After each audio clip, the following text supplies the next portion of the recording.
Friends, welcome terrace to kitchen vlog. இதில் நம்ம ஒரு 3 மணி நேரத்தில் கடகடன்னு 3 வகையான பொரியல், சாம்பார், ரசம், அப்பளம், வடை, இனிப்பு வடை இதெல்லாம் எப்படி செய்யலாம் அப்படிங்கிறத பற்றி பார்க்கலாங்க. அதுக்கு ஃபஸ்ட்டு நம்ம ஊற வைக்கிற பொருளெல்லாம் ஃபஸ்ட்லேயே ஊற வச்சுக்கணும். அதுதான் பாருங்கள், நான் 1/2 கிலோ அளவுக்கு பட்டாணி பருப்பு எடுத்திருக்கேன். இந்த பட்டாணி பருப்பை வச்சு தான் நம்ம ஒரு கார வடை ரெசிபி செய்ய போகிறோம். அதனால் இதை நான் ஃபஸ்ட்டே நல்லா கழுநீர் பிடிச்சி, அதாவது நல்லா வாஷ் பண்ணி நான் ஊற வச்சுக்க போகிறேங்க. அடுத்து பாருங்கள், நான் இனிப்பு வடைக்கு கருப்பு உளுந்து தான் எடுத்திருக்கேன். கருப்பு உளுந்து 2 கப் அளவுக்கு எடுத்திருக்கேன். இதையும் நல்லா கழுவி தண்ணியில் ஊற வச்சு எடுத்துக்க போகிறேன். அடுத்து பாருங்கள், நான் சாதத்துக்கு அரிசி ஊற வச்சு எடுத்திருக்கேன். அதுக்கு அடுத்தது துவரம்பருப்பு சாம்பாருக்காக ஊற வச்சுருக்கேன். இது பட்டாணி பருப்பு வடைக்காக. இது அடுத்து கருப்பு உளுந்துங்க. இந்த கருப்பு உளுந்தில் தான் நான் இனிப்பு வடை செய்ய போகிறேன். அது கருப்பு உளுந்து 2 கப்பு ஊற வச்சுருக்கேன். அடுத்து நம்ம ரசத்துக்கும் சாம்பாருக்கும் தேவையான அளவுக்கு புளி ஊற வச்சுருக்கேன். அவ்வளோதாங்க. அதுக்கு அடுத்து பாருங்கள், நான் காய்கறி எல்லாம் என்னென்ன தேவைன்னு எடுத்து வச்சுருக்கேன்.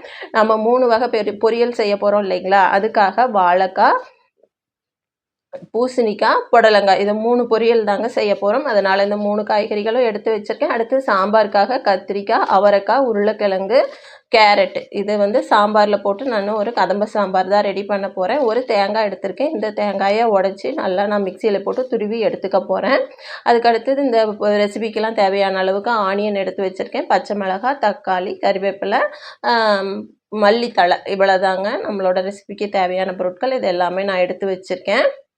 எப்பவுமே நம்ம சாமிக்காக ஒரு பிரசாத ரெசிபி, அதாவது ஒரு விரத நாட்களில் நம்ம சமையல் செய்கிறப்போ நம்ம ஃபஸ்ட்டு ஒரு இனிப்புலேருந்து ஸ்டார்ட் பண்ணணும் அப்படின்னு சொல்லுவாங்க. எடுத்த உடனே நம்ம கார வகைகளை சமைக்க வேண்டாம். ஒரு இனிப்பு வகையை ஒரு இனிப்பு நம்ம சமைச்சிட்டு அதுக்கு அடுத்தடுத்து மற்ற பொருட்கள் எல்லாம் சமைக்கிறது ரொம்ப நல்லதுன்னு சொல்லுவாங்க. அதனால் நான் ஃபஸ்ட் எடுத்தோடனே பாயாச ரெசிபி தாங்க ரெடி பண்ண போகிறேன். அதுக்கு ஒரு கடாயில் 1 ஸ்பூன் நெய் விட்டு முந்திரி திராட்சையை நான் வறுத்து எடுத்துக்க போகிறேன். அதுக்கு அடுத்தது முந்திரி திராட்சையை வறுத்து அதை தனியாக ஒரு பிளேட்டுக்கு மாற்றிட்டு நான் ஜவ்வரிசி பாயாசம் தாங்க செய்ய போகிறேன். அதனால் இந்த சேமியாவை அதே நெய்யில், அதாவது முந்திரி திராட்சை வறுத்து அதை நான் தனியாக எடுத்துக்கிட்டேன். மீது அந்த கடாயில் இருக்கக்கூடிய நெய்யிலேயே இந்த சேமியாவையும் வறுத்து எடுத்துக்கிறேன். வறுத்து அதை தனியாக எடுத்துக்கிட்டேங்க. இப்போ பாயாசம் வைக்கிறதுக்காக ஒரு பாத்திரத்தை அடுப்பில் வச்சுருக்கேன். அந்த பாத்திரத்தில் 1 கப் அளவுக்கு நான் ஜவ்வரிசி சேர்த்து ஒரு சொம்பு தண்ணியில் 1 கப் அளவுக்கு ஜவ்வரிசி சேர்த்துருக்கேன். இது நல்லா வேகட்டுங்க. அது வேகிறதுக்குள்ளே சைட் பை சைடு நம்ம மற்ற வேலைகள்லாம் செய்ய ஆரம்பிச்சிடலாம். பாருங்கள், நான் காய்கறிகள்லாம் கட் பண்ண ஆரம்பிச்சிட்டேன். இப்போ நமக்கு ஜவ்வரிசி ஒரு 3/4 பதம் வெந்து வந்துருச்சுங்க. இன்னொரு 5 நிமிஷத்தில் வெந்து வந்துடும் முழுசாக. இப்போ நம்ம ஒரு அடுப்பில் கடாயை வச்சுக்கிட்டேன். அதில் கொஞ்சமாக கடலெண்ணெய் ஊற்றிருக்கேன். இதில் கடுகு, கடலைப்பருப்பு, உளுத்தம்பருப்பு இதெல்லாம் போட்டு இது நல்லா பொரிஞ்சதுக்கு அப்புறமா நம்ம கறிவேப்பிலை, பச்சை மிளகாய், ஆனியன் இதெல்லாம் போட்டுக்க போகிறோங்க.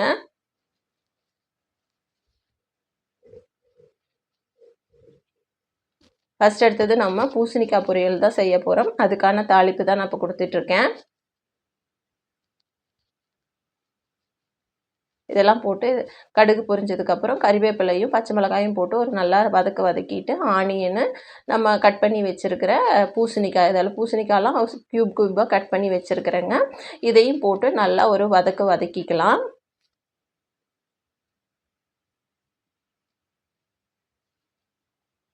பாருங்கள், இந்த சமயத்தில் நம்ம இந்த பூசணிக்காய்க்கு தேவையான அளவு உப்பு போட்டுக்கலாம். உப்பு கொஞ்சம் குறைவாகவே போட்டுக்கலாங்க. நம்ம இது எதுவுமே சாப்பிட்டு பார்த்து செய்ய போகிறது இல்லை, சாமிக்காக செய்கிறதுனால. அதனால் எல்லாமே நம்ம கொஞ்சம் கொஞ்சமாக, ரொம்பவே நம்ம 1 ஸ்பூன் போடுற இடத்துல 1/2 ஸ்பூன் உப்பு போட்டோம்னாலே போதும். அதுக்கப்புறமா நம்ம சாமி விரதம்லாம் விட்டுட்டு சாப்பிட போகிறப்போ நம்ம உப்பு பத்தலைன்னா நம்ம எக்ஸ்ட்ரா போட்டுக்கலாம். உப்பு மட்டும் நம்ம அதிகமாக போயிடக்கூடாதுங்க. அதனால நம்ம வர உப்பே எல்லாத்துக்கும் போட்டு சமைக்கலாம்.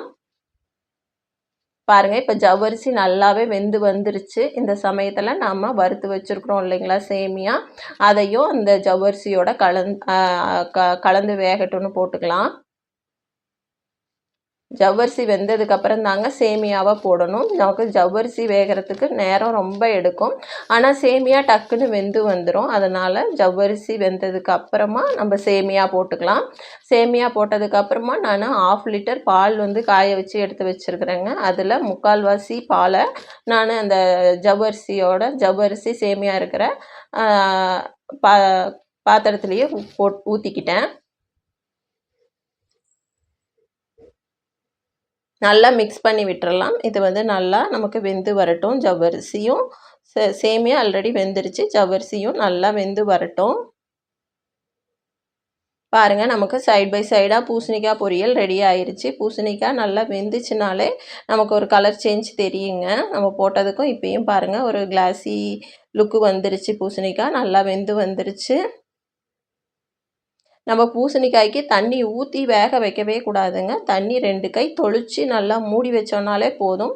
அதே ஹீட்லேயே நல்லாவே வெந்து வந்துடும். நம்ம நிறைய தண்ணி ஊற்றி வேக வச்சிட்டோம் அப்படின்னா இந்த மாதிரி பூசணிக்காய் க்யூப்ஸாக இருக்காது, துண்டு துண்டாகவே இருக்காது. எல்லாமே ஒன்றா மசிஞ்சு வந்துடும், கொல கொலன்னு ஆயிருங்க. அதனால் நமக்கு ஒரு 2 கை அளவுக்கு தண்ணி தொளிச்சு வேக வச்சோன்னாலே போதும். நல்லா வெந்ததுக்கப்புறம் நான் 1 ஸ்பூன் அளவுக்கு சுகர் வந்து சேர்த்துக்கிட்டேன். இது பூசணிக்காய் ஆல்ரெடி இனிப்பாக தான் இருக்கும். நம்ம அதோட கொஞ்சம் சர்க்கரை சேர்க்குறப்போ இது ரொம்பவே ருசியாக இருக்குங்க. ரொம்ப ஒரு இனிப்பான சுவையில் நல்லாவே இருக்கும். நம்ம ஒரு 3 வகையான பொரியல் செய்கிறோம் இல்லைங்களா, மற்ற 2மே நல்லா ஒரு காரமாக ஸ்பைஸியாக செஞ்சுக்கலாம். இது கொஞ்சம் இனிப்பாக இருக்கிறப்போ நல்லாயிருக்கும். ஒரு டிஃப்ரெண்ட் ஃபீல் கொடுக்கும். ஒவ்வொன்றும் ஒவ்வொரு மாதிரியான ருசியில் இருக்கிறப்போ கொஞ்சம் நமக்கு டிஃப்ரெண்ட் ஃபீல் கொடுக்கும். அதனால் நான் இதில் 1 ஸ்பூன் சுகர் சேர்த்து நல்லா பரட்டி விட்டுருக்கேன். லைட்டாக நம்ம சுகர் சேர்த்ததுக்கப்புறம் கொஞ்சம் நல்லா வசன்னு இருக்கிற மாதிரி இருக்கும், ஈரப்பசை இருக்கிற மாதிரி இருக்கும். அதனால் கொஞ்சம் நேரம் அடுப்பில் இருக்கட்டும். இப்போ பாருங்கள், நான் 3/4 பாலை வேகிறதுக்காக, அதாவது சேமியாவும் ஜவ்வரிசி வேக ஊற்றிட்டு மீதி ஒரு 1/4 பால் வச்சுருந்தேன் இல்லைங்களா, அதில் 1 ஸ்பூன் அளவுக்கு அரிசி மாவு போட்டு நல்லா மிக்ஸ் பண்ணி அதுலேயே நான் கலந்துக்க போகிறேங்க. இப்படி கலக்கிறதுனால பாயாசம் நமக்கு ஒரு திக்னஸ் கொடுக்கும். அதுக்காக தான் நான் இப்போது அதில் வந்து சுகர் வந்து ஆட் பண்ணிக்கிறேன். நம்ம சுகரோட அளவு பார்த்திங்கன்னா நம்ம 1 ஸ்பூன் பாயாசத்துக்கு 4 ஸ்பூன் சர்க்கரை அந்த அளவில் நம்ம போட்டோம்னா சரியாக இருக்குங்க. நான் மொத்தமாக 1/2 லிட்டர் பால் ஊற்றிருக்கேன். அதுக்கு முன்னாடி 1 சொம்பு அளவுக்கு தண்ணி ஊற்றிருக்கேங்க. அதுக்கு நான் கால்குலேட் பண்ணி தான் போட்டிருக்கேன் சுகரு. நீங்கள் எந்த டம்ளரில் பால் ஊற்றுறீங்களோ, எந்த டம்ளரில் தண்ணி ஊற்றுறீங்களோ அதுக்கு வந்து கால்குலேட் பண்ணிக்கோங்க. 1 டம்ளருக்கு 4 ஸ்பூன் அளவுக்கு நம்ம சுகர் போட்டோம்னா சரியாக இருக்கும். இப்போ ஒரு 2 ஏலக்காயை தட்டி நான் பாயாசத்தில் சேர்த்துக்கிறேங்க. பூசணிக்காய் பொரியலுக்கு பாருங்கள், நான் அந்த ஒரு தேங்காயை உடச்சி நல்லா மிக்சியில் ஓட்டி வச்சுருந்தேன், கொரகொரப்பாக ஓட்டி வச்சுருந்தேன். அதிலேருந்து 1 ஸ்பூன் எடுத்து பூசணிக்காய் பொரியலுக்கு போட்டுக்கிட்டேன். அவ்வளோதான். இதை வந்து பாயாசத்தை நல்லா மிக்ஸ் பண்ணிக்கிட்டேங்க. மிக்ஸ் பண்ணி அதுக்குமே நான் ஒரு 2 ஸ்பூன் அளவுக்கு தேங்காய் துருவல் சேர்த்துருக்கேன். தேங்காய் துருவல் வந்து நம்ம நெய்யில் வறுத்தும் போடலாம், அப்படியே டைரெக்டாகவும் போடலாம். நான் நெய்யில் வறுக்கலை, அப்படியே டைரெக்டாக தான் 2 ஸ்பூன் தேங்காய் துருவல் பாயாசத்துக்கு போட்டிருக்கேன். 2 ஸ்பூன் அதே மாதிரி 2 ஸ்பூன் தேங்காய் துருவல் இந்த பூசணிக்காய் பொரியலுக்கு போட்டு நல்லா பரட்டி விட்டுக்கிட்டேன். பாருங்கள், இந்த பக்கம் நமக்கு பாயாசம் சூப்பராக ரெடி ஆயிடுச்சு. நம்ம அரிசி மாவு சேர்த்ததுனால ஆற நமக்கு ஒரு நல்ல திக்னஸ் கொடுக்குங்க. இந்த பக்கம் பொரியலுமே ரெடி ஆயிடுச்சு. இது 2யுமே நம்ம எடுத்துட்டு அடுத்த 2 பொரியலும் நம்ம ரெடி பண்ண ஆரம்பிச்சிடலாம். இது 2மே வெந்துட்டு இருக்கக்கூடிய சைட் பை சைட் கேப்லேயே நான் பாருங்கள் புடலங்காவை கட் பண்ணி எடுத்து வச்சுட்டேன். அதே மாதிரி வாழைக்காயும் கட் பண்ணி எடுத்து வச்சுட்டேன். இது பார்த்திங்கன்னா இந்த ரெசிபி எல்லாமே யாருமே எனக்கு உதவிக்கு ஆள் இல்லைங்க, நான் மட்டும்தான் செஞ்சிட்ருக்கேன். தனியாக தான் செஞ்சிட்ருக்கேன். அதுவுமே பார்த்திங்கன்னா ஒரு குயிக்காக ஒரு 3 மணி நேரத்துலேயே நான் எல்லாமே செஞ்சு முடிச்சிட்டேன். பாருங்கள், புடலங்காய் இந்த பக்கம் வெந்துட்டுருக்கு, இந்த பக்கம் நமக்கு வாழைக்காய் பொரியலுக்கு ரெடி ஆகிட்டுருக்கு. 2க்குமே ஒரே மாதிரி தாளிப்பு தாங்க. கடுகு, கடலைப்பருப்பு, உளுத்தம்பருப்பு போட்டு நல்லா பொரிஞ்சு செவந்து வந்ததுக்கப்புறமா கறிவேப்பிலை, பச்சை மிளகாய் அதை போட்டு நல்லா ஒரு வதக்கிட்டு நம்மளுடைய ஆனியனு அடுத்து நம்மளுடைய காய்கள் போட்டு வேக வைக்க வேண்டியது தாங்க. இது 2ம் வேகிறதுக்கு நம்ம கொஞ்சம் தண்ணி ஊற்றி வேக வைக்கலாம். ஆனால் பூசணிக்காய்க்கு தண்ணி ஊற்றக்கூடாதுங்க. இந்த 2 பொரியலுக்கு ஒரு 1/4 டம்ளர் அளவுக்கு தண்ணி ஊற்றி வேக வச்சுருக்கேன். இது பாருங்க நான் பொரியல் சாம்பாருக்காக நறுக்கி வச்சுருந்த காய்களை போட்டு சாம்பார் ரெடி பண்ண ஆரம்பிச்சிட்டேன். சாம்பாருக்கு பார்த்திங்கன்னா கத்திரிக்காய், அவரைக்காய், கேரட்டு, உருளைக்கிழங்கு இதெல்லாம் போட்டு கடுகு உளுத்தம்பருப்பு போட்டு தாளித்து சாம்பார் மிளகாய் பொடி போட்டு நல்லா வேக விட்டுருக்கேன். காய் மட்டும்தாங்க போட்டு இப்போ வேக விட்டுருக்கேன். சைட் பை சைட் பாருங்கள், பருப்புமே நமக்கு நல்லா வெந்து வந்துருச்சு. நான் ஊற வச்சு வச்சுருந்தேன் இல்லைங்களா, அந்த பருப்பு தான். அந்த பருப்போட தக்காளி, ஜீரகம், ஒரே ஒரு பச்சை மிளகாய், அப்புறம் மஞ்சத்தூள், விளக்கெண்ணெய் இதெல்லாம் ஊற்றி நல்லா குழைவாக வேக வச்சு எடுத்து வச்சுருக்கேன். இதில் தக்காளி இல்லாமல் வெறும் பருப்பு மட்டும் தனியாக நான் ஒரு 4 கரண்டி அளவுக்கு தனியாக எடுத்துக்க போகிறேங்க. பாருங்கள், அதை எடுத்துகிட்டு வந்துட்டேன். அது எதுக்காக அப்படின்னா உப்பு பருப்பு ரெடி பண்ணுறதுக்காக தான். உப்பு பருப்பு எப்படி ரெடி பண்ண போகிறேன் அப்படின்னா, ஒரு பச்சை மிளகாய், ஒரு ஸ்பூன் சீரகம், கறிவேப்பிலை இதை போட்டு நல்லா ஃபைனாக நான் அரைச்சி இதோட சேர்த்துக்க போகிறேங்க. பாருங்கள், அரைச்சி எடுத்துகிட்டு வந்துட்டேன். நம்ம சாம்பாருக்காக வேக வச்ச பருப்புலேருந்து தக்காளி இல்லாமல் வெறும் பருப்பை மட்டும் அப்படியே நம்ம ஒரு 4 கரண்டி எடுத்து அதோட இந்த ஐட்டம், அதாவது சீரகம், கறிவேப்பிலை, பச்சை மிளகாய் இது 3யும் கறிவேப்பிலை, சீரகம் இதெல்லாமே சேர்த்து அரைச்சி கொரகொரப்பாக அரைச்சி அந்த பருப்புலேயே சேர்த்துக்கலாங்க. சேர்த்துட்டு அதோட நான் 2 ஸ்பூன் அளவுக்கு நெய் சேர்க்குறேன். நெய் சேர்த்து நல்லா மிக்ஸ் பண்ணி எடுத்து வச்சுக்கலாங்க. இதில் நமக்கு தேவையான அளவுக்கு, நம்ம டேஸ்ட்டுக்கு தேவையான அளவுக்கு உப்பு போட்டுக்கலாம். கொஞ்சமாக போட்டுக்கலாம். அப்புறமா சாப்பிட்றப்போ தேவைப்பட்டால் போட்டுக்கலாம். எல்லாத்துலேயுமே உப்பு வந்து அரை உப்பு தாங்க போடணும். நம்ம சாப்பிட்டு பார்க்க போகிறதில்ல, ருசி பார்த்து நம்ம செய்ய போகிறதில்ல. விரதத்துக்காக நான் செய்கிறேன், சாமிக்காக. அதனால் உப்பு எல்லாத்துலேயுமே பாதி உப்பு தான் போட்டுக்கிறேன். இந்த பக்கம் பாருங்கள், காயெல்லாம் நல்லா வெந்து வந்துருச்சு. கத்திரிக்காய், உருளைக்கிழங்கு, கேரட்டு, அவரைக்காய்லாம் நல்லா வெந்து வந்துருச்சு. அதை எடுத்து அப்படியே நான் அந்த பருப்பு வேக வச்ச குக்கர்லேயே ஊற்றிக்கிட்டேன். ஊற்றி நல்லா ஒரு கொதி வந்தது இறக்குனா நம்மளோட சாம்பார் அவ்வளோதாங்க ரெடி. மல்லி லீவ்ஸ் போட்டு இறக்கி விட வேண்டியது தான். இங்கே பார்த்தீங்கன்னா நான் அந்த தேங்காய் துருவி, நான் தேங்காய் வந்து நல்லா மிக்சியில் போட்டு அரைச்சேன்னு சொன்னேன் பார்த்தீங்களா, அந்த மிக்சிலேயே ஒரு 4 ஏலக்காய் சேர்த்துருக்குறேங்க. அதோட நம்மளோட கருப்பு உளுந்தையும் சேர்த்துக்கிறேன். கருப்பு உளுந்து 2 செட்டாக நான் அரைச்சிக்க போகிறேன். பாருங்கள், ஒரு செட்டு நான் அரைச்சி எடுத்துகிட்டு வந்துட்டேன். இந்த அளவுக்கு நல்லா ஃபைனாக அரைச்சதுக்கு அப்புறமா அதில் நம்ம 1 கப்பு நாட்டு சர்க்கரையும் போட்டு அரைச்சிக்க போகிறேங்க. ஃபஸ்ட்டு ஒரு செட்டு 1 கப்பு கருப்பு உளுந்து, அதோட 4 ஏலக்காய், அந்த தேங்காய் துருவலும் ஒரு 2 ஸ்பூன் இருந்துச்சுங்க அதில், அதோடையே நான் சேர்த்து அரைச்சிக்கிட்டேன்.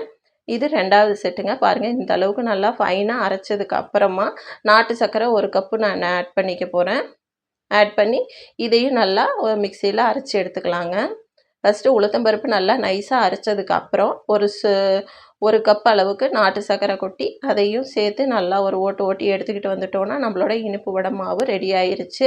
நான் ஃபஸ்ட்டு செட்டு அரைக்கிறப்போ மட்டுமே ஒரு 4 ஏலக்காயும் அதோட ஒரு 2 ஸ்பூன் தேங்காய் துருவல் இருந்திருக்குங்க. அதே கப்பில் தேங்காய் அரைச்ச கப்புலேயே நான் அதை போட்டுக்கிட்டதுனால அதில் ஒரு 2 ஸ்பூன் அளவுக்கு தேங்காய் துருவல் இருந்துச்சு. அதோடையே போட்டு ஃபஸ்ட்டு செட்டு அரைச்சிக்கிட்டேன். செகண்ட் செட்டு வெறும் உளுத்தம்பருப்பு, அதோட 1 கப்பு நாட்டு சர்க்கரை. டோட்டலாக நம்ம எடுத்தது பார்த்திங்கன்னா 2 கப்பு உளுத்தம்பருப்பு, கருப்பு உளுத்தம்பருப்பு எடுத்திருந்தேங்க. அதுக்கு வந்து பார்த்திங்கன்னா ஒரு 1/2 கப்பு அளவுக்கு அரிசி மாவு நான் சேர்த்துக்கிட்டேன். இந்த அரிசி மாவு நம்ம சேர்க்குறப்போ இனிப்பு வடையெல்லாம் ரொம்பவே ஆயில் குடிக்குங்க. அந்த மாதிரி ஆயில் வந்து குடிக்காது, நமக்கு கொஞ்சம் கச்சிதமாக இருக்கும். அதுக்காக தான் நம்ம அரிசி மாவு சேர்க்குறது. இந்த அரிசி மாவு பார்த்திங்கன்னா 1 கப்பு உளுத்தம்பருப்புக்கு நம்ம 1/4 கப்பு அந்த ரேஷியோவில் சேர்க்குறேங்க.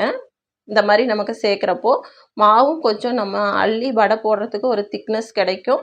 அதோட எண்ணெய் குடிக்கிறதும் ரொம்பவே கம்மியாகுங்க. நம்ம மாவு பச்சரிசி மாவு சேர்க்காம வடை போடுறப்போ அப்படியே ஆயில் ஃபுல்லாக இழுத்துக்கும். பாருங்கள், இந்த 5 விரலையும் இந்த மாதிரி ஒரு விஸ்கு மாதிரி வச்சு அப்படியே நல்லா நம்ம மிக்ஸ் பண்ணி விடணும்.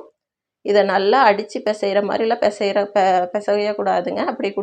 அப்படி செஞ்சோன்னா ஒரு கிறிஸ்பினஸ் இருக்காது வடையை. இந்த மாதிரி கையை வந்து ஒரு விஸ்கு மாதிரி வச்சு நல்லா அப்படியே மிக்ஸ் பண்ணி விட வேண்டியது தான். அவ்வளோதான், நம்மளுடைய இனிப்பு வடை மாவு ரெடி ஆயிருச்சு. அடுத்து நம்ம கார வடைக்கு ரெடி பண்ணிக்கலாம். பாருங்கள், இதில் ஒரு கை அளவுக்கு நான் பட்டாணி பருப்பு போட்டிருக்கேன். அதில் ஒரு 5 வெங்காயம், 10 வரமிளகாய், 2 ஸ்பூன் சோம்பு போட்டிருக்கிறேங்க. இது நான் சாமிக்காக செய்கிறதுனால தான் இதில் இஞ்சி பூண்டெல்லாம் சேர்க்கலை. நீங்கள் வந்து நார்மலாக வீட்டுக்கு செய்கிற மாதிரி இருந்துச்சுன்னா இதுலேயே ஒரு துண்டு இஞ்சி, ஒரு 4 பல் பூண்டு போட்டுக்கோங்க. ஒரு கொத்து கறிவேப்பிலை போட்டு நல்லா நான் கொரகொரப்பாக அரைச்சி எடுத்துகிட்டு வந்துட்டேன் பாருங்கள். இப்போது இதுலேயே மற்ற பட்டாணி பருப்பையும் போட்டுக்கலாம்.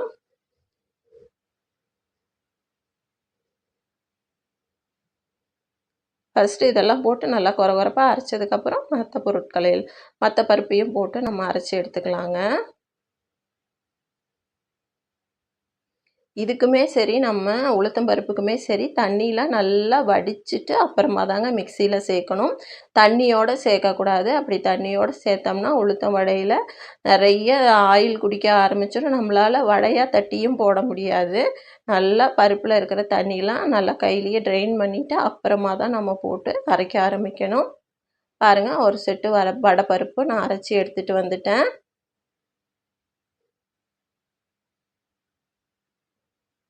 இது நம்ம அரைக்கிறப்பவே கல்லுப்பு நமக்கு தேவையான அளவுக்கு போட்டுக்கலாம்.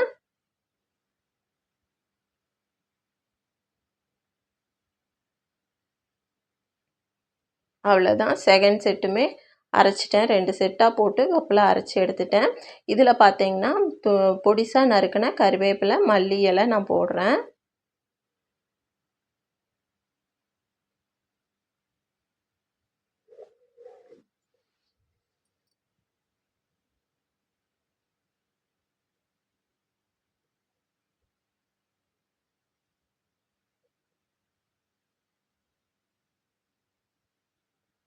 போட்டு இதை நல்லா மிக்ஸ் பண்ணிக்கலாங்க. அதுக்கப்புறம் நான் ஒரு 4 பெரிய வெங்காயம் அரிஞ்சு வச்சுருந்தேன். அதையும் போட்டு நல்லா மிக்ஸ் பண்ணி எடுத்துகிட்டு வந்துட்டேன்.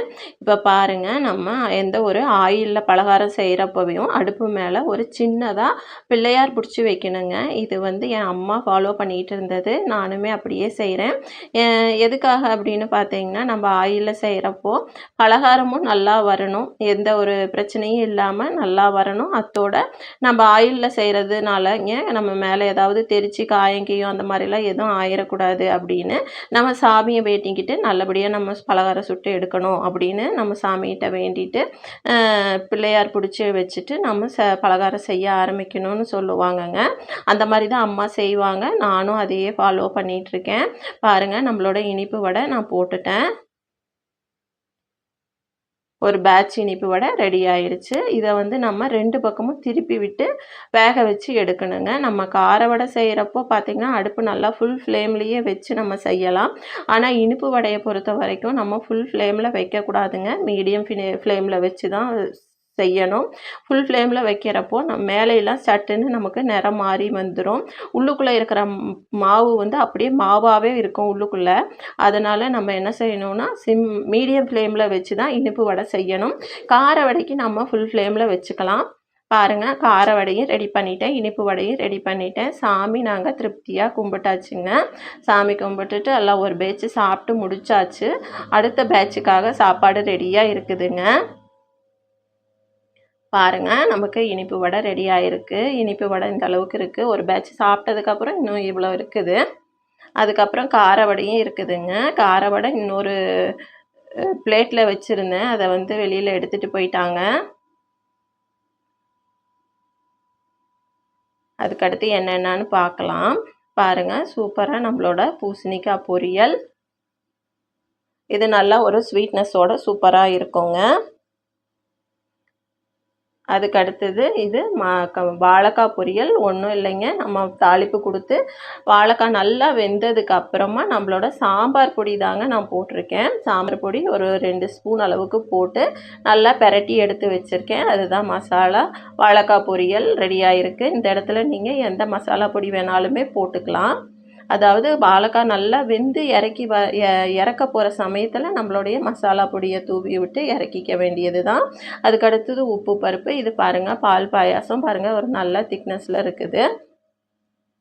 இது நம்மளோட கதம்பு சாம்பார் தான். அதுக்கப்புறமா நம்மளுடைய புடலங்காய் பொரியல், வாழைக்காய் பொரியல், இது 3 பொரியல். இது பார்த்திங்கன்னா தக்காளி ரசம் தாங்க. தக்காளி ரசம்